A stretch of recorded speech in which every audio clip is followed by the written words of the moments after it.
We're going to feature a testimony by a man of God named Mickey Robinson.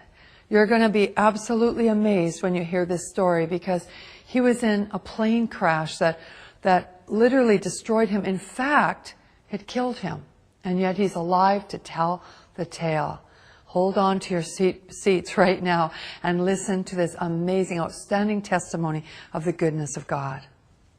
I'd never met anybody who ever told me about anything personally knowing God or anything supernatural other than historically what I knew from stories from the Bible. Never met one person who told me they had a real relationship with Jesus. Never knew about the need to really come into a relationship with the Lord through Jesus. And I was busy getting it on. But you know, there's not enough excitement in the world to ever satisfy. You always gotta have more. And I like stuff that was edgy, you know, skiing, and I always liked aviation stuff. And so I started taking flying lessons. Then I thought it'd be more fun jumping out of airplanes. So I became a sport parachutist, and that really got me. I mean, I became obsessed with skydiving. It really consumed my life. My existence revolved around that 30 to 60 seconds in free fall and that 5-minute parachute ride. Then I had to do it again. It's like a drug, you know. It's almost good. Like an addiction. Oh, totally. And then all of a sudden, one night, all that was going to change. Shortly after takeoff, I don't really recall much because I was kind of dozing off, sitting next to the pilot, or actually sitting on the floor next to the pilot. We removed the seats in this new aircraft, and I was awakened by a sound unfamiliar to me. It was the sound of the motor going completely silent. Uh-oh. And the pilot turned to me and he slapped me. He says, "That's it, we're going down." So we just pitched forward and we plummeted straight down at over 100 miles an hour. And what was seen out of the cockpit, and this was told to me, I don't recall this, but we were going straight to the ground and we're headed right towards a gigantic oak tree. We did hit that tree going, like I said, over 100 miles an hour, and my face stopped my body going 100 miles an hour. So then the airplane cartwheeled on its wings and slammed into the ground. If you see pictures of the aircraft, it doesn't look like anybody could survive this. So there was obviously injury and confusion, and the two students got pushed out the doorway and by one of my friends who was a very experienced jumper. And the fourth man out saw me moving, and the pilot assumed we were leaving too. And just as he was going out, the plane went up in flames. And as he was running away, he heard screaming and realized I was trapped inside along with the pilot. And this brave man who was my friend and went back in the plane and saw me trying to escape where the wing had been torn loose from the airplane. But I was stuck, and by something on my equipment or my clothing, it was caught, and I was soaked with fuel, and it was on fire from head to toe. Wow. And just like you see in movies, a person whose whole body was engulfed in flames. And this is where God did the first miracle. This man grabbed a hold of my parachute harness and with his bare hands tore that loose. It's 2,000 pounds tensile strength in each one of those straps. Wow. Pulled so hard he pulled his thumbs out of his sockets. Dragged me away from the plane and slapped the fire out. It kept reigniting, and then he tried to go back for the pilot, and he couldn't. He was burned alive. Well, they rushed me off to the hospital. Obviously, it was horrible, and they rushed me off to the hospital and saw that I sustained very serious injuries. I had a brain injury. I had burns over a large portion of my body. I had to find out my eye was blind, my right eye was blind, and you know, tremendous cuts, and you know, this shock of that crash. They told my family I was going to die. They told my sister to come that day because I was not going to be there in the afternoon. I had an experience I had never heard about. Never heard anything like this.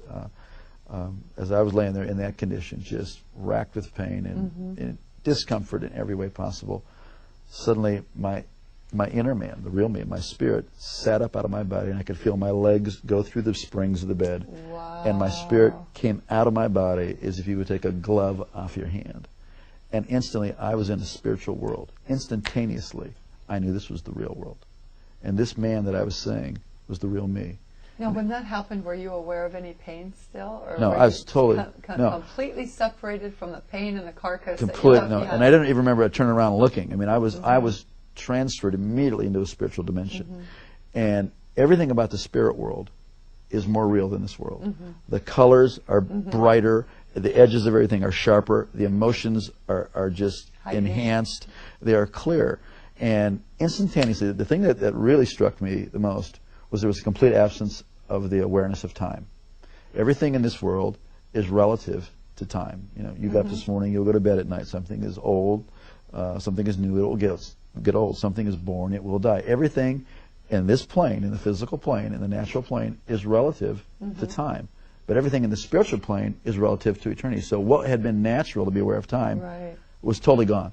And I was totally aware of eternity. It is shocking. It is stunning to be conscious and to know what eternity is. Also, logic and reasoning doesn't happen there. based on the sum total of all my intelligent thoughts that I've learned, I had a death and I'm in the spirit world. It's like you just know that you know that you know. It's like having a revelation constantly, and it was incredible. And I knew I was traveling. I could feel, that I was traveling. And as I looked ahead, there was this pure white light. It was whiter than the whitest snow and brighter than 10,000 suns. And yet I could look right at it, and it was compelling. And it was like I was being towed. I was being towed like a tractor being. And as I was looking, I could feel this anticipation. Wow. But then simultaneously to that, on my right side, I could feel something, and I looked, and there was this blackness sweeping. Now this blackness, as I looked at it, instantly I was aware of its complete nature. It was eternal, like I was experiencing eternity. It was without any matter. It was without any life. It was void, and it was forever non-negotiable, cut off from the source of all life. And the more that I looked at it, the faster it would sweep. And the more that occurred, the more intense the feeling of the nature of being cut off and sealed forever and separated. It is horrific. Horrific. You would not. I used to never be able to stand to be near anybody who could say go to hell after that. Because you wouldn't want the worst person. No. You wouldn't want Adolf Hitler, bin Laden, Saddam. You wouldn't want any human being to ever go in there. It was so horrible. And as that was sweeping, it got down to, it was eclipsing this light. So there was just it was like you're in a room and you close the door, a dark room, and there's a little space between the door and the door jamb. It wasn't a doorway. This was a real place that I was seeing and that I was feeling. And as it was closing, it was eclipsing, and now I'm standing on the very edge, the precipice of eternal separation. And I scream out of my spirit, I'm sorry, I want to live. Give me another chance. And just before that was to close, I was standing in the presence of Almighty God. Whoa. And instantly I knew I would never die for eternity. And that's mercy. It's unbelievable. Wow. And instantly I knew that this being who was off on this side of me, who I didn't see, but I was standing in this river of golden radiation. It looked like a moving river of golden light. And this river went that way, it went that way, it was underneath me, it was going right through me. And this river was alive. I don't know how to describe it, except that this called the river of life. This river was alive, and it's going right through me, and I'm more alive than anybody can imagine. I mean, this is the height of the experience of life. It filled up with life, and somehow I knew this being was going to take care of me for eternity. I didn't see the New Jerusalem. I didn't see any angels in heaven. I didn't see any people who had gone before me.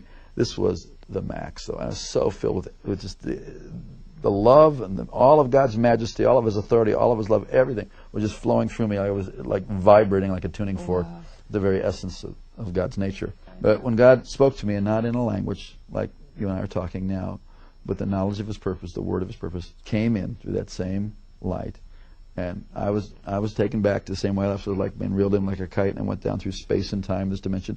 As my spirit settled into my body, and I could start to hear out of these ears and see out of this eye, I came to in the room materialized, kind of like they beam up on Star Trek. Right. And I heard myself speaking in this beautiful language that I had never heard anybody talk about before. Heavenly language. Yeah, it was a beautiful language. And when my brain turned on, I thought, what in the heck is this other language? And I was no longer, the person who was dying and dead was no longer, and I was born again and filled with the Holy Ghost. I never heard about that.